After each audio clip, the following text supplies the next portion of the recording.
मर्दानी 1 थी वो आई थी 2014 में, मर्दानी 2 आई थी 2019 में। जो मर्दानी 1 थी वो बनी थी कुछ 21 करोड़ में इन्वेस्टमेंट था और जिसने ओवरऑल जो कमाई करी थी वो 65 करोड़ तक की करी थी। मर्दानी 2 बनी थी आपकी 45 करोड़ की जिसने कमाई करी थी 70 करोड़ की। ये सारी जो मर्दानी 1 से लेके 3 तक है वो सारी ह्यूमन ट्रैफिकिंग पर ही है जिसमें रानी मुखर्जी एक मेन रोल में है। तो बात करते हैं अपनी इस वीडियो में मर्दानी 3 की कि जिसमें आप डिसाइड कर पाएँ कि क्या ये मूवी में कुछ नया होगा या नहीं, ये जाने लायक है या नहीं। तो नमस्कार दोस्तों, मैं हूँ जिमी और आप देख रहे हैं जिमी इनसाइड।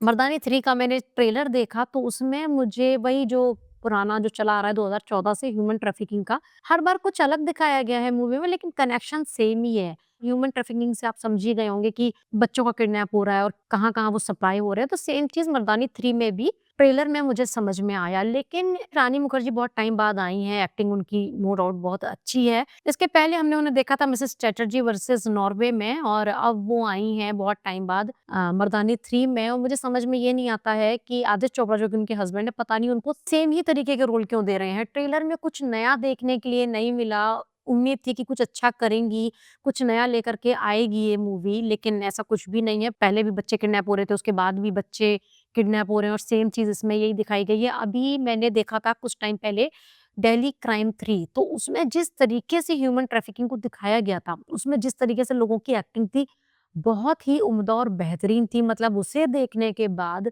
तो मैं देखने तो फ़िलहाल नहीं जाऊँगी ये थिएटर में क्योंकि वो जो मैंने देखा है, वो दिमाग में बहुत अच्छी एक इमेज बना चुका है और आई एम डैम श्योर कि ये सब वही दिखाएँगी जो कि मैंने ट्रेलर में भी देखा।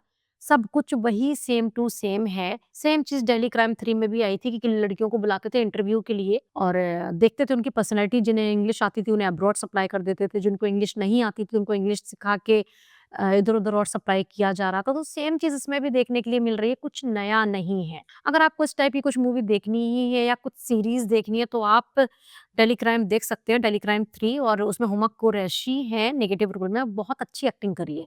और जब हमें स्टोरी पहले से पता ही है तो हम क्यों जाके पैसे वेस्ट करेंगे?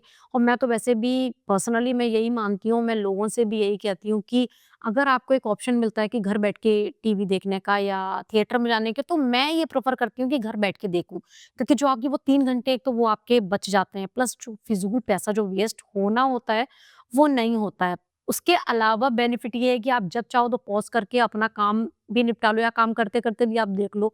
या अगर आपको लग रहा है कि ये सीन बहुत ज़्यादा लंबा है, तो आप उसको आगे बढ़ा सकते हो, जो कि हम थिएटर में नहीं कर पाते हैं। अगर कोई मूवी ऐसी है कि जिसका साउंड बहुत अच्छा है, जो हम थिएटर में ही देख सकते हैं, तो उसके लिए तो थिएटर इज़ ओके, लेकिन इस टाइप की मूवी के लिए मुझे नहीं लगता थिएटर में जाना चाहिए।